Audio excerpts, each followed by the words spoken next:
Hello everyone, welcome you all. आज का जो हमारा एमएससी का टॉपिक है वो है निकोटीन। आज के इस वीडियो के अंदर हम बात करने वाले हैं निकोटीन के इंट्रोडक्शन की। इसी के साथ में हम देखेंगे इसकी structure, properties, structure determination, synthesis, biosynthesis, stereochemistry और एप्लीकेशन। तो आज के इस वीडियो के अंदर हम ये सभी पॉइंट कवर करने वाले हैं। तो चलिए शुरू करते हैं आज की हमारी वीडियो। और सबसे पहले हम बात करते हैं इंट्रोडक्शन की। तो इंट्रोडक्शन के अंदर हमारा जो फर्स्ट पॉइंट है वो कहता है कि जो निकोटीन है वो एक नेचुरली अकरिंग केमिकल कंपाउंड होता है जो कि टोबैको प्लांट में पाया जाता है। और टोबैको प्लांट के अलावा ये आपको सोलानेसी फैमिली के जो अदर मेंबर्स है उसमें भी देखने को मिलता है।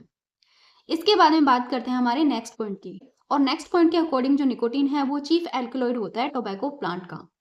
तो टोबैको एक प्लांट होता है जिसका चीफ एल्कलॉइड निकोटीन होता है। और ये जो निकोटीन है वो आपको सोलोनेसी फैमिली के अदर मेंबर में भी देखने को मिलता है।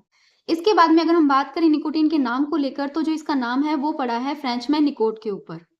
जो फ्रेंचमैन निकोट थे उन्होंने सबसे पहले 1560 के अंदर फ्रांस के अंदर टोबैको को इंट्रोड्यूस किया था, इसलिए इन्हीं के नाम पर इसका नाम रखा गया है जो कि है निकोटीन।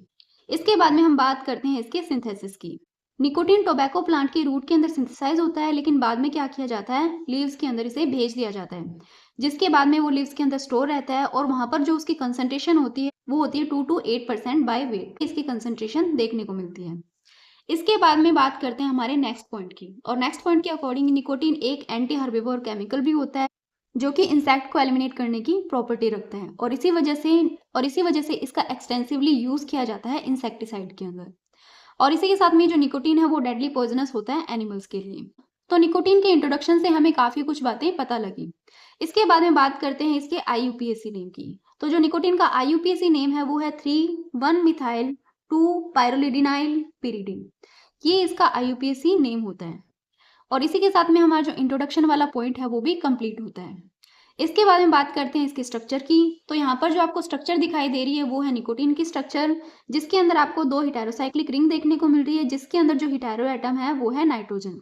तो इसकी स्ट्रक्चर को देखकर आप कह सकते हो कि एक बाइसाइक्लिक कंपाउंड होता है जिसके अंदर एक पिरिडीन रिंग होती है और दूसरी पायरोलिडिन रिंग होती है। इसी वजह से हम इसे पिरिडीन पायरोलिडिन एल्कलॉइड भी बोलते हैं। तो ये बात होती है इसकी स्ट्रक्चर को लेकर। इसके बाद में हम बात करते हैं हमारे नेक्स्ट पॉइंट की, जो कि है प्रॉपर्टीज। तो हमारे नेक्स्ट पॉइंट के अंदर आपको काफी सारे जो निकोटीन से रिलेटेड प्रॉपर्टीज है वो देखने को मिलेगी। सबसे पहले हम बात करते हैं इसकी अपीयरेंस को लेकर। तो ये कलरलेस लिक्विड होता है जिसकी आपको अनप्लेजेंट ऑर्डर देखने को मिलती है। इसी के साथ में ये क्या होता है, ये पॉइजनस होता है। तो यहाँ पर हमें पता लगा कि जो निकोटीन है वो पॉइजनस भी होता है, कलरलेस लिक्विड होता है और इसकी अनप्लेजेंट स्मेल होती है। देन इसके बाद में बात करते हैं हम इसके बॉइलिंग पॉइंट की। तो जो इसका बॉइलिंग पॉइंट होता है वो होता है 246 डिग्री सेल्सियस। और जब निकोटीन को एक्सपोज किया जाता है लाइट या एयर के अंदर, तो ये क्या करता है, ब्राउन कलर के अंदर चेंज हो जाता है। यानी कि लाइट और एयर के अंदर एक्सपोज होने पर जो ऑक्सीडेशन है उसे शो करता है। इसके बाद में हम बात करते हैं इसकी नेचर को लेकर। तो जो इसकी नेचर होती है वो वीक बेसिक होती है और इसकी pKa की जो वैल्यू है वो होती है 8.5। नेक्स्ट जो पॉइंट है वो बात करता है इसकी सॉल्युबिलिटी को लेकर। तो जो निकोटीन होता है वो वाटर के अंदर सॉल्युबल होता है, इसी के साथ में ये ईथर और एल्कोहल के अंदर भी सॉल्युबल होता है। देन हमारा फाइनल जो पॉइंट है प्रॉपर्टी का, वो कहता है कि जो नेचुरली अकरिंग निकोटीन होता है वो लिवोरोटेटरी नेचर रखता है। तो ये कुछ प्रॉपर्टीज है निकोटीन की। इसके बाद में अगला जो हमारा पॉइंट है वो है स्ट्रक्चर डिटर्मिनेशन का। और स्ट्रक्चर डिटर्मिनेशन के अंदर भी हमारा जो पहला स्टेप आता है वो आता है मॉलिक्यूलर फॉर्मूला को पता करना। तो जो मॉलिक्यूलर फॉर्मूला है उसे हम पता कर सकते हैं एलिमेंटल एनालिसिस करके या फिर मॉलिक्यूलर वेट को डिटरमाइन करके। तो इन दोनों ही तरीके से हम मॉलिक्यूलर फॉर्मूला को पता कर सकते हैं। और निकोटीन के केस में जो निकोटीन का फॉर्मूला होता है वो है C10H14N2। तो ये निकोटीन का मॉलिक्यूलर फॉर्मूला होता है। अब इसके बाद में जो स्ट्रक्चर डिटर्मिनेशन का सेकंड स्टेप है जो कि है नेचर ऑफ नाइट्रोजन। अभी हमें ये पता करना है कि जो निकोटीन के अंदर नाइट्रोजन है उसकी क्या नेचर है। तो उसकी नेचर पता करने के लिए हम क्या करेंगे, निकोटीन की रिएक्शन करवाएंगे मिथाइल आयोडाइड के साथ में। और जब निकोटीन रिएक्ट करता है मिथाइल आयोडाइड के साथ में, तो ये 2 मॉलिक्यूल मिथाइल आयोडाइड के एब्जॉर्ब कर लेता है, जो कि ये इंडिकेट करता है कि निकोटीन के अंदर जो दोनों नाइट्रोजन एटम है उनकी टर्शरी नेचर है। इसके बाद में बात करते हैं हमारे थर्ड पॉइंट की, जो कि है प्रेजेंस ऑफ पिरिडीन न्यूक्लियस। अभी हमें ये देखना है कि पिरिडीन न्यूक्लियस की प्रेजेंस हमने किस तरीके से डिटेक्ट की। तो इसके लिए क्या करते हैं, जो निकोटीन है उसकी रिएक्शन करवाते हैं क्रोमिक एसिड के साथ में। जब क्रोमिक एसिड के साथ में निकोटीन की रिएक्शन करवाई जाती है तो ये कन्वर्ट हो जाता है निकोटीनिक एसिड के अंदर। और ये जो निकोटीनिक एसिड है इसे हम बोलते हैं पिरिडीन 3 कार्बोक्सिलिक एसिड। तो ये जो निकोटीनिक एसिड है इसका बनना ये शो करता है कि जो निकोटीन होता है उसके अंदर पिरिडीन होता है और इस पिरिडीन की जो थर्ड पोजीशन है उसके ऊपर कोई साइड चेन भी प्रेजेंट है। अब जब हमें ये पता लग गया है कि निकोटीन के अंदर कोई साइड चेन प्रेजेंट है, तो अब हमें क्या करना पड़ेगा, उस साइड चेन की नेचर और पोजीशन के बारे में पता करना पड़ेगा। और इसके लिए हम काफ़ी अलग अलग केमिकल रिएक्शंस करवाते हैं, जिसके बाद में हमारी जो नेचर और पोजीशन है साइड चेन की वो क्लियर हो जाती है। जिसके अंदर फर्स्ट रिएक्शन में निकोटीन को रिएक्ट करवाया जाता है जिंक क्लोराइड के साथ में, जिसके बाद में ये क्या करता है, एडिशन कंपाउंड बनाता है और उसका नाम है निकोटीन जिंक क्लोराइड। अभी जो निकोटीन जिंक क्लोराइड है इसकी रिएक्शन करवाई जाती है लाइम के साथ में, जिसके बाद में ये 3 तरीके के कंपाउंड का फॉर्मेशन करता है। एक है पिरिडीन, दूसरा है पायरोल और तीसरा है मिथाइलामाइन। तो इन 3 तरीके के कंपाउंड का फॉर्मेशन होता है जब निकोटीन रिएक्ट करता है जिंक क्लोराइड के साथ में। इसके बाद में आती है नेक्स्ट रिएक्शन, जिसके अंदर निकोटीन को हीट किया जाता है कंसंट्रेटेड HI के साथ में, और यहाँ पर जो टेम्परेचर होता है वो होता है 200 से लेकर 300 डिग्री सेल्सियस तक। इस रिएक्शन के बाद में मिलता है मिथाइल आयोडाइड, जो कि ये शो करता है कि जो नाइट्रोजन एटम है उसके साथ में कोई मिथाइल ग्रुप अटैच है। इसका मतलब इस रिएक्शन के अकॉर्डिंग जो साइड चेन है उसके अंदर आपको एन मिथाइल पायरोलिडीन जैसा कोई ग्रुप देखने को मिलेगा। इसके बाद में बात करते हैं हमारी थर्ड रिएक्शन की। तो जो थर्ड रिएक्शन है उसके अंदर हम निकोटीन को ट्रीट करते हैं हाइड्रोजन आयोडाइड के साथ में। देन इसके बाद में ये रिएक्शन करता है मिथाइल आयोडाइड के साथ में। इन दोनों के साथ में रिएक्शन करने के बाद में ये देता है निकोटीन आइसोमेथायोडाइड, और ये जो निकोटीन आइसोमेथायोडाइड है इसे बाद में ट्रीट किया जाता है पोटेशियम फेरिसाइनाइड के साथ में, जिसकी रिएक्शन के बाद में मिलता है निकोटोन। और ये जो निकोटोन है इसे ट्रीट किया जाता है क्रोमियम ट्राइऑक्साइड के साथ में, फिर ये बनाता है हाइग्रेनिक एसिड। तो ऐसे हम साइड चेन की नेचर और पोजीशन को पता करने के लिए कुछ रिएक्शंस करवाते हैं, और इन सभी रिएक्शंस को ध्यान में रखने के बाद में जो हमारे पास निकोटीन की स्ट्रक्चर निकल कर आती है वो कुछ ऐसी देखने को मिलती है। तो ये होती है निकोटीन की स्ट्रक्चर। अभी हमें निकोटीन की स्ट्रक्चर पता लगी, लेकिन अभी हमें क्या करना पड़ेगा, इस स्ट्रक्चर को कंफर्म करना पड़ेगा, और कंफर्म करने के लिए हम इसका करवाते हैं कंफर्मेशन टेस्ट या फिर कंफर्मेशन रिएक्शन। तो यहाँ पर आपको 2 रिएक्शन देखने को मिल रही है जो कि निकोटीन की स्ट्रक्चर को कंफर्म करती है। पहली रिएक्शन के अंदर निकोटीन को ट्रीट किया जाता है acetic acid in bromine water के साथ में, और दूसरे स्टेप में रिएक्शन करवाई जाती है H2SO3 के साथ में, जिसके बाद में मिलता है डाइब्रोमोकोटिनाइड। और ये जो कंपाउंड है इसे बाद में रिएक्शन करवाया जाता है H2SO3 के साथ में, और साथ में यहाँ पर लिया जाता है H2SO4 को, और फिर ये कन्वर्ट होता है 3 एसिटिल पिरिडीन के अंदर। इसी के साथ में ये हमें देता है मिथाइलामाइन और साथ में देता है ऑक्सैलिक एसिड। तो इन सभी का बनना कंफर्म करता है कि जो निकोटीन है इसकी ये सही स्ट्रक्चर है। इसके बाद में जो सेकंड स्ट्रक्चर है उसके अंदर हम लेते हैं निकोटीन, और इसकी रिएक्शन करवाई जाती है Br2 और HBr के साथ में, और फिर यहाँ पर ये वाला कंपाउंड बनता है जिसकी रिएक्शन हम करवाते हैं बेरियम हाइड्रोक्साइड के साथ में, जो कि हमें देता है निकोटिनिक एसिड, मेलोनिक एसिड और मिथाइलामाइन।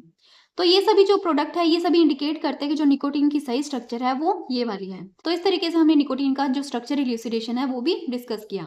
इसके बाद में बात करते हैं हमारे नेक्स्ट पॉइंट की। तो अगला जो हमारा पॉइंट है वो है सिंथेसिस। अभी हम देखने वाले हैं कि निकोटीन को किस तरीके से सिंथेसिस किया जाता है।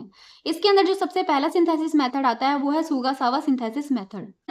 इसके अंदर होता है निकोटिनिक एस्टर, और इसकी रिएक्शन करवाई जाती है डाई इथाइल सक्सिनेट के साथ में, जिसके बाद में यहाँ पर से 1 मोल एथेनॉल रिलीज होता है और इस तरीके की स्ट्रक्चर बन जाती है। अब ये जो कंपाउंड है इसे ट्रीट करते हैं 5% HCl के साथ में, और ये कन्वर्ट होता है कुछ ऐसे कंपाउंड में। अब इस कंपाउंड का होता है डीकार्बोक्सिलेशन होने के बाद में ये कंपाउंड ऐसे कन्वर्ट हो जाता है। अब इसे ट्रीट करते हैं एथेनॉल के साथ में, और साथ में यहाँ पर लिया जाता है HCl को। फिर ये जो कंपाउंड है ये कन्वर्ट हो जाता है इस तरीके से, और ये वाला जो कंपाउंड है फिर इसे ट्रीट किया जाता है मिथाइलामाइन के साथ में, और मिथाइलामाइन के साथ में ट्रीट करने पर इसका होता है डिहाइड्रेशन के बाद में ये कुछ ऐसे कन्वर्ट हो जाता है। अब इस कंपाउंड का होता है रिडक्शन, जो कि होता है हाइड्रोजन और निकल की प्रेजेंस में, जिसके बाद में हमें कुछ इस तरीके का कंपाउंड देखने को मिलता है। फिर इस कंपाउंड का करवाया जाता है हाइड्रोलाइसिस, और ये कन्वर्ट हो जाता है कुछ ऐसे कंपाउंड में। अभी तो यहाँ पर कोई रिंग आपको देखने को नहीं मिल रही थी, लेकिन इस स्टेप के अंदर यहाँ पर जो 5 मेंबर रिंग है उसका फॉर्मेशन हो जाता है। अब ये वाला जो कंपाउंड है इसकी रिएक्शन करवाई जाती है लिथियम एल्यूमिनियम हाइड्राइड के साथ में, और यहाँ पर साथ में होता है इसका डिहाइड्रेशन, और ये कन्वर्ट होता है निकोटीन के अंदर। तो इस तरीके से जो निकोटीन है उसका सिंथेसिस होता है सुगासावा सिंथेसिस मेथड से। इसके बाद में एक और निकोटीन का सिंथेसिस मेथड है वो भी हम देख लेते हैं। तो दूसरे सिंथेसिस मेथड के अंदर इथाइल निकोटिनेट रिएक्शन करता है एन मिथाइल पायरोलिडोन के साथ में in the presence of sodium ethoxide, और ये बनाता है कुछ ऐसा कंपाउंड। अभी जो कंपाउंड है इसको हम ट्रीट करते हैं 130 डिग्री सेल्सियस पर HCl के साथ में, जिसके बाद में ये कन्वर्ट हो जाता है बीटा कीटो एसिड के अंदर। अभी जो बीटा कीटो एसिड है इसका होता है डिकार्बोक्सिलेशन, जिसके बाद में कुछ ऐसे ये कन्वर्ट होता है। अब इस कंपाउंड को ट्रीट किया जाता है जिंक डस्ट के साथ में, और ये बनाता है कुछ ऐसा कंपाउंड। अब ये जो कंपाउंड है इसे ट्रीट किया जाता है हाइड्रोजन आयोडाइड के साथ में, और यहाँ पर जो टेम्परेचर है वो है 100 डिग्री सेल्सियस।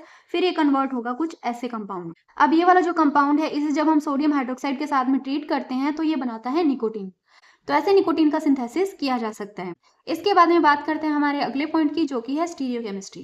निकोटीन की स्टीरियोकेमिस्ट्री की अगर हम बात करें तो निकोटीन का जो स्ट्रक्चर, उसके अंदर आपको एक एसिमेट्रिक कार्बन देखने को मिलेगा, इसलिए यहाँ पर आपको इसके 2 एनेंटियोमर कंपाउंड बनते हुए दिखाई देंगे, जिसके अंदर ये है एस निकोटीन और ये है आर निकोटीन। तो ये 2 तरीके के आपको एनेंटियोमर देखने को मिलते हैं निकोटीन के। और अगर नेचर की बात करें तो यहाँ पर आपको जो इसकी एस शेप है वो ज्यादा देखने को मिलती है नेचर के अंदर। तो ये बात होती है निकोटीन के स्टीरियोकेमिस्ट्री की।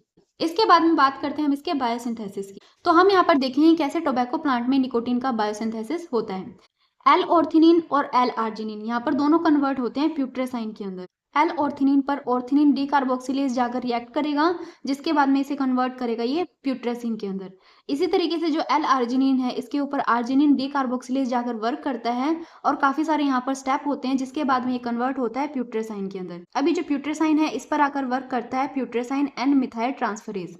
अब ये एंजाइम जब इस पर आकर काम करता है तो ये कन्वर्ट हो जाता है एन मिथाइल प्यूट्रेसाइन के अंदर। फिर यहाँ पर आता है डायमाइन ऑक्सीडेज, जिसकी हेल्प से ये कन्वर्ट होता है 4 मिथाइल अमीनो ब्यूटेनल के अंदर। अब ये जो 4 मिथाइल ब्यूटेनल है, इसकी स्पॉन्टेनियस रिएक्शन होती है और ये कन्वर्ट हो जाता है 1 मिथाइल डेल 1 पायरोलिनियम कैटाइन के अंदर। अब इस कैटाइन के साथ में आकर मिलता है NAD बायोसिंथेसिस इंटरमीडिएट, जिसके बाद में ये बनाते हैं निकोटीन को। तो इस तरीके से निकोटीन की जो बायोसिंथेसिस प्रोसेस है वो कंप्लीट होती है। इसके बाद में बात करते हैं हमारे फाइनल पॉइंट की, जो कि है एप्लीकेशन। तो निकोटीन का यूज किया जाता है स्मोकिंग एडिक्शन के ट्रीटमेंट में। इसी के साथ में निकोटीन के और भी काफी सारे यूजेस देखने को मिलते हैं, जैसे कि ये हेल्पफुल होता है पार्किंसन डिजीज, अल्जाइमर डिजीज, इन सब डिजीज के ट्रीटमेंट में। तो ये बात होती है निकोटीन के एप्लीकेशन की। और इसी के साथ में हमारे जो निकोटीन से रिलेटेड जो भी इंपॉर्टेंट पॉइंट है वो सभी भी कंप्लीट होते हैं। तो ये था आज का हमारा वीडियो, जहां पर हमने निकोटीन से रिलेटेड काफी इंपॉर्टेंट पॉइंट्स को डिस्कस किया। तो अगर आपको आज का ये वीडियो पसंद आया तो चैनल को सब्सक्राइब करें, इसी के साथ में वीडियो को लाइक करें और शेयर करें। Thank you.